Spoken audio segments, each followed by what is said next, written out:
கோயிலுக்கு போய் என்னெல்லாம் பண்ணக்கூடாதுன்னு இதுக்கு முன்னாடி ஒரு பதிவு போட்டிருப்போங்க. இந்த பதிவில் கோயிலுக்கு போய் என்ன பண்ணணும், எப்படி கோயிலுக்கு போகணுன்றதே நம்ம சொல்ல போகிறோம். இப்போ எப்படி இதுக்காக கோபுரங்கள் அவ்வளோ சிற்பங்கள், ஒரு அழகாக டிசைனாக பூ மாதிரி போட்டு டிசைன் போட்டு கூட வச்சுருக்கலாம். அப்போ அவ்வளோ பேர் இருக்காங்க அப்படின்னா அதில் ஏஞ்சல்ஸும் இருப்பாங்க, தேவதைகள் தேவதூதர்கள் எல்லாருமே அதில் இருக்காங்க. அந்த கோயிலை பாதுகாக்கிறதுக்குன்னு ஒரு சில தேவதைகள் இருப்பாங்க. இது கோயிலோட ஜாதகம்னு ஒன்று இருக்குங்க. ஒரு கோயிலுக்கும் ஒரு ஜாதகம் இருக்கும்.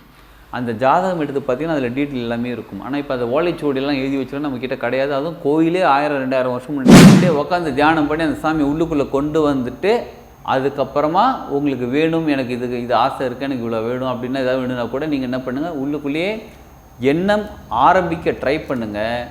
எனக்கு தெரிஞ்சு பலர் சொன்ன எக்ஸ்பீரியன்ஸ் என்ன தெரியுங்களா, அப்படியே அமைதியாக உட்காந்துக்கிட்டு எனக்கு என்ன வேணும்னு கூட எனக்கு கேட்க தோணலை. வாழ்க வளமுடன். Healing hands educate healing centre தங்கள் அன்புடன் வரவேற்கிறது. கோயிலுக்கு போய் என்னெல்லாம் பண்ணக்கூடாதுன்னு இதுக்கு முன்னாடி ஒரு பதிவு போட்டிருப்போங்க. இந்த பதிவில் கோயிலுக்கு போய் என்ன பண்ணணும், எப்படி கோயிலுக்கு போகணுன்றதே நம்ம சொல்ல போகிறோம். இப்போ எப்படி தெரியுங்களா, கோயிலுக்கு போகிறது நம்ம பிளான் பண்ணி நம்மளாக போகிறோன்றது நடக்கிற காரியமே கிடையாது.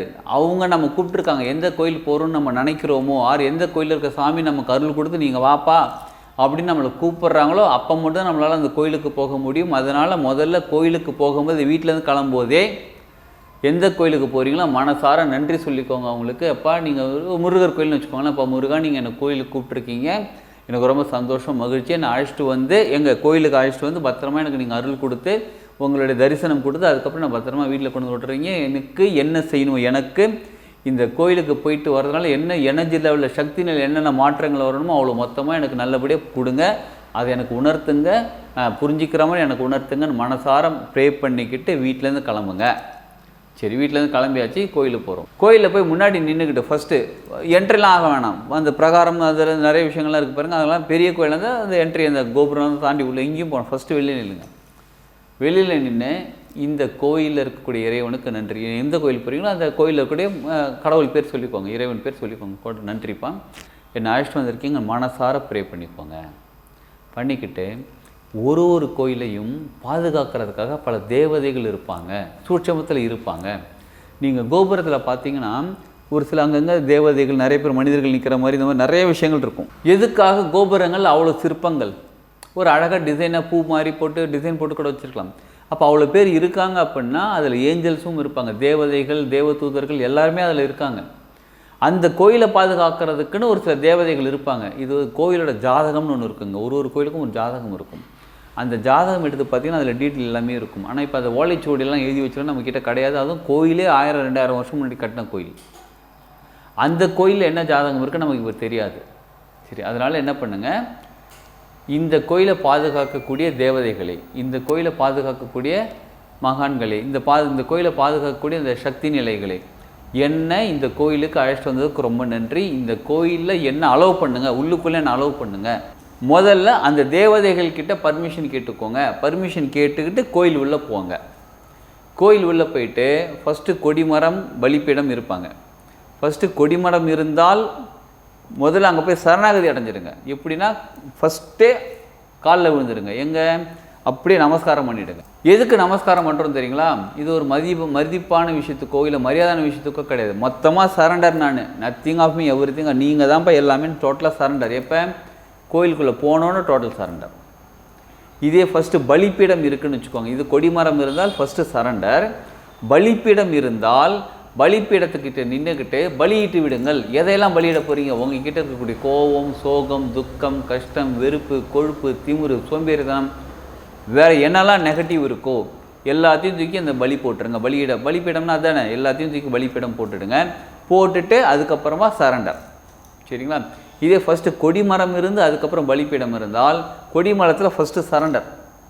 நீங்கள் கொடிமரத்தை தொட்டு கும்பிட்றது அதெல்லாமே பிரபஞ்சத்தோட கனெக்ட் ஆகிறது எல்லாமே ஓகே. ஃபஸ்ட்டு சரண்டர் ஆகிடுங்க. சரண்டர் ஆகிட்டு அதுக்கப்புறம் பலிப்பீடத்தில் போய் இருக்கிற சோகத்துலேருந்து தூக்கி போட்டுருங்க. போட்டுட்டு அதுக்கப்புறமா தான் உள்ளே போகணும். உள்ளே போகும்போது பல பழங்கால கோயில்களில் பல பெரிய கோயில்களில் பார்த்தீங்கன்னா முன்னாடி வந்து 2 சிலை பெருசாக ஹைட்டாக இருப்பாங்க, நல்லா வெயிட்டாக இருப்பாங்க. அப்படி ராஜா அது என்ன சொல்லுவாங்க, பிரம்மாண்டமாக இருப்பாங்க. சரிங்களா. துவார பாலகர்கள்னு சொல்லுவாங்க. அவங்க 2 பேர் எதுக்காக அந்த கோயிலில் அங்கே நிற்கிறாங்க, முன்னாடியே கோபுரத்திலே நிறைய தேவதைகள் இருக்காங்க. இந்த துவார பாலகர்கள்ங்கிறவங்க வந்து ரொம்ப பாதுகாக்கக்கூடியவங்க. என்ட்ரன்ஸில் அவங்கக்கிட்ட மனசார ப்ரே பண்ணிக்கோங்க. இப்போ துவார பாலகர்களே, நீங்கள் வந்து எங்களுக்கு இங்கே அழைச்சிட்டு வந்ததுக்கு ரொம்ப நன்றி. இந்த மாதிரி இறைவனை பார்க்க போகிறேன், கடவுளை பார்க்க போகிறேன். ஸோ எனக்கு அவங்களுக்கு உள்ளே போய் பார்க்குறதுக்கு எனக்கு அனுமதி கொடுங்கன்னு மனசார ப்ரே பண்ணிக்கிட்டு அதுக்கப்புறம் உள்ளே போங்க. உள்ளே போய் சாமி கும்பிடுங்க. எப்படி சாமி கும்பிடுன்னா, கண்ணை திறந்து சாமி கும்பிடுங்க. சிலர் உள்ளே போனோன்னா அப்படியே அப்படியே கையெடுத்து கும்பிட்டுட்டு கண்ணை முடிப்பாங்க. கண்ணை முடிக்கிறப்ப முடுவாங்க. அது மாதிரி பண்ணாதீங்க. நீங்கள் நல்லா கவனிச்சுக்கோங்க. 2 விஷயம் இந்த இடத்துல கற்றுக்க போகிறோம். ஒன்று, கடவுள் உள்ளுக்குள்ளே இருக்காருன்றதுக்காக தான் கண்ணை மூடி சாமி கும்பிட்றோம். அப்படி கண்ணை மூடி சாமி கும்பிட்றது வீட்டிலேயே நின்று கும்பிட்டுக்கலாம். சரிங்களா? அப்போ கடவுள் வெளியில் இருக்காரான்னு கேட்டால் அப்படி கிடையாது. அந்த சக்தி நிலை வெளியில் இருந்து நம்ம உள்ளுக்குள்ளே அப்சர்வ் பண்ணிக்கிறதுக்காக கண்களால் கண்ணை திறந்து நம்ம அந்த சாமியை பார்க்குறோம். முருகர், சிவன், வெங்கடாஜலபதி, கிருஷ்ணர் யாராக இருந்தாலும் அந்த சாமியை பார்த்து எதுக்கு தீபாரதனை காமிக்கிறேங்க? தீபாரதனை வந்து அந்த சாமியை இன்னும் தெளிவாக பார்க்குறதுக்காக. தீபாரதனை காமிக்கும்போது அதை தெளிவாக பார்த்து அந்த சாமி சக்தி இருக்காங்க பாருங்கள், அந்த சக்தி நிலை, அம்மன் கோயில் எல்லாருமே சக்தி தாங்க. எல்லாத்தையுமே நம்ம அப்படியே கண்ணில் ஒரு ஃபோட்டோ எடுத்துக்கோங்க. அப்படியே கிளிக்குன்னு ஒரு ஃபோட்டோ எடுத்துக்கோங்க. சரிங்களா? அந்த சாமியை ஃபோட்டோ எடுத்துக்கிட்டு அப்படியே மனசுக்குள்ளே வச்சுக்கோங்க. வெளியில் வந்து, சரிங்களா, கோயிலேருந்து அப்படியே வெளியில் வந்து எங்கே உட்காந்து உங்களால் தியானம் பண்ண முடியுமோ அந்த இடத்துல அப்படியே அமைதியாக உட்காந்துருங்க. உட்காந்து இப்போ நீங்கள் உள்ள ஃபோட்டோ எடுத்தீங்க பார்த்தீங்களா சாமியை, கண்ணில், ஃபோனில் கிடையாது, கண்ணில் ஃபோட்டோ எடுத்தீங்களா, அந்த ஃபோட்டோவை அப்படியே முன்னாடி வச்சுக்கோங்க. இப்போ யார் எங்கே இருக்காங்க? உள்ளுக்குள்ளே இருக்கிற சாமி எங்கே இருக்காங்க? உங்கள் முன்னாடி இருக்காங்க. உள்ளுக்குள்ளே எங்கே இருக்காங்க? ஒரு 10 அடி 20 அடி 30 அடி தள்ளி இருக்காங்க. ஆனால் இப்போ எங்கே இருக்காங்க? உங்கள் கண்ணு முன்னாடி இருக்காங்க. கண்ணு முன்னாடி இருக்கிற சாமி அப்படியே மெதுவாக உள்ளே கொண்டு வாங்க. மெதுவாக உள்ளே கை வைக்கணும்னு அவசியம் இல்லை. சும்மா உங்களுக்கு கை வச்சு காமிக்கிறேன். நான் இப்படியே உள்ளே கொண்டு வாங்க, உள்ளே கொண்டு வாங்க, உள்ளே கொண்டு வாங்க. அப்படியே கிட்ட வந்து புருவ மத்திக்குள்ளே வச்சு அப்படியே கடவுளை உங்களுக்குள்ளே கொண்டு போயிடுங்க. செஞ்சு பாருங்கள், உங்கள் நிலை எப்படி இருக்குன்னு பாருங்கள். இதை எக்ஸ்பீரியன்ஸ் பண்ணிவிட்டு நீங்கள் கமெண்ட் கொடுங்க. சரிங்களா? நிறைய கோயிலில் தள்ளுன்னு சொல்லி கிளம்பு போன்னு சொல்லி வரட்டி வராங்களே, அப்படி கண்ணை ஃபோட்டோ எடுத்துக்கோங்க. டக்குன்னு ஃபோட்டோ எடுத்துகிட்டு வந்து தியானம் பண்ணி உள்ளுக்குள்ளே உட்கார வச்சுட்டு, உள்ளுக்குள்ளே அந்த சாமி உள்ளுக்குள்ளே கொண்டு வந்துட்டு அப்படியே உட்காந்து தியானம் பண்ணி அந்த சாமி உள்ளுக்குள்ளே கொண்டு வந்துட்டு, அதுக்கப்புறமா உங்களுக்கு வேணும், எனக்கு இது ஆசை இருக்குது, எனக்கு இவ்வளோ வேணும் அப்படின்னா ஏதாவது வேணும்னா கூட நீங்கள் என்ன பண்ணுங்கள், உள்ளுக்குள்ளேயே எண்ணம் ஆரம்பிக்க ட்ரை பண்ணுங்கள். எனக்கு தெரிஞ்சு பலர் சொன்ன எக்ஸ்பீரியன்ஸ் என்ன தெரியுங்களா? அப்படியே அமைதியாக உட்காந்துக்கிட்டு எனக்கு என்ன வேணும்னு கூட எனக்கு கேட்க தோணலை. நான் வீடு கட்டணும், கல்யாணம் பண்ணிக்கணும், ஃபாரின் போகணும், எனக்கு வேலை கிடைக்கணும், பிஸ்னஸ் டெவலப் ஆகணும்னு எவ்வளோ வேண்டுதலோடு தான் நான் உள்ளுக்குள்ளே வந்தேன்.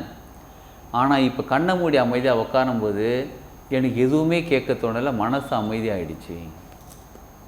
இந்த அமைதி நிலையில் இருக்கும்போது தான் அந்த கோயிலில் இருக்கக்கூடிய முழு சக்தி நிலை நம்ம எவ்வளோ தேவை அவ்வளோவும் கிடைக்க ஆரம்பிக்கும். அந்த இறைவன் இப்போ வந்து சிவன் கோயில் போகிறோம்னா சிவன் இருக்காங்க, பக்கத்தில் அம்மன் இருக்காங்கன்னா அம்மன் இருக்காங்க. ஃபஸ்ட்டு சிவனை பாருங்கள், கும்பிடுங்க, அப்படியே ஃபோட்டோ எடுத்துக்கோங்க. வந்து அமைதியாக உட்காந்து கண்ணை மூடி உட்காந்து அப்படியே சிவனை உள்ளுக்குள்ளே கொண்டு வாங்க. அப்புறம் அன்மான் சந்நிதிக்கு போகிறீங்க, அம்மனை பார்க்குறீங்க, அம்மா நீங்கள் அதாம்மா நல்ல சக்தி தாம்மான்னு சொல்லி பார்க்குறீங்க. அவங்களையும் ஒரு ஃபோட்டோ எடுத்துக்கோங்க. அப்படியே அவங்களையும் உள்ளுக்குள்ளே அங்கேயே உட்காந்து பக்கத்தில் உட்காந்து தியானம் பண்ணி அப்படியே உள்ளுக்குள்ளே கொண்டு வாங்க. இதெல்லாம் பண்ணணும்னா டைம் ஆகுமே. நீங்கள் எதுக்கு கோயில் போகிறீங்க? சாமி கும்பிட்டு நல்ல சக்தி நிலை வருவதற்காக. இதுக்கெல்லாம் டைம் ஆகும்னு யோசிக்காதீங்க. இதற்காகத்தான் நம்ம கோயிலே போகிறோம். புரியுதுங்களா? நான் வந்து ஹோட்டல் போகிறேங்க, ஹோட்டலில் போய் சாப்பிட்றதுக்கெல்லாம் அரை மணி நேரம் இல்லை, டைம் ஆகும். வாப்பா கிளம்புனா அப்புறம் எதுக்கு ஹோட்டல் போகிறோம்? சும்மா போய் பார்த்து தண்ணி குடிச்சிட்டு அதுக்கு போகிறோம்.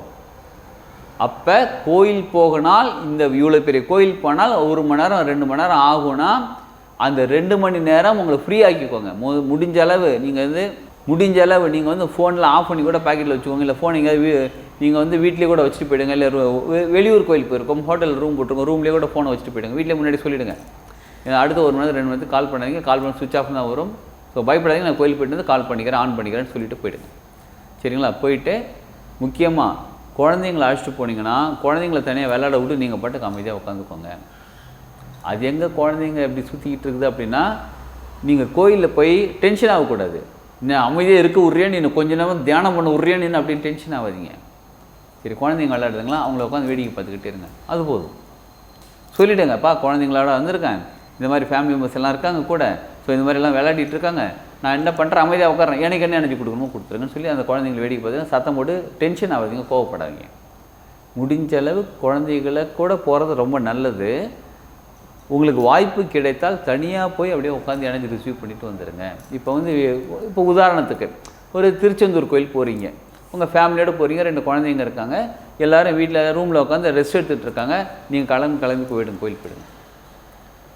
அந்த நேரத்தில் போனால் சந்நிதி மூடிருப்பாங்க, இல்லை கோயில் திறந்துருக்காது, எது ஒன்று இருக்குன்னா எது வேணாலும் இருக்கட்டும்.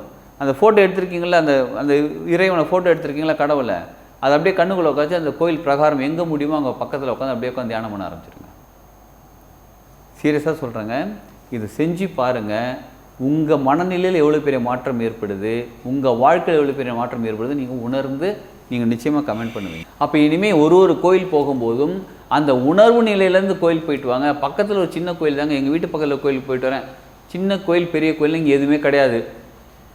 பெரிய கோயில் நான் சொன்னது பெரிய ஏக்கரில் இருக்கிற கிரவுண்டில் இருக்கக்கூடிய அந்த பெரிய கோயில் தான் நான் சொன்னது.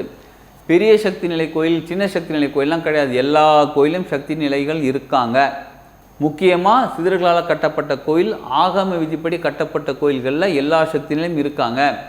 இப்போ புதுசாக ஒரு கோயில் எங்கள் ஸ்ட்ரீட் பக்கத்தில் கட்டியிருக்காங்க, எங்கள் தெருவில் கட்டியிருக்காங்க அப்படின்னா அங்கே போய் பாருங்கள். அந்த உணர்வு நிலை உங்களுக்குள்ள மாறுது அப்படின்னா அது அடிக்கடி போயிட்டு வாங்க கோயிலுக்கு. எல்லாமே சக்தி நிலை தான், சரிங்களா? அதனால் கோயில் போங்க. கோயில் போகிறது காரணமே அங்கே இருக்கிற சக்தியை அப்சர்வ் பண்ணிக்கிறதுக்காக தான், எடுத்துக்கிறதுக்காக தான். அங்கே போய் சக்தியை அப்சர்வ் பண்ணிப்போம், எனர்ஜி ரிசீவ் பண்ணிப்போம். நம்ம வாழ்க்கையில் சூப்பராக சிறப்பாக வாழ ஆரம்பிப்போம். வாழ்க வளமுடன்.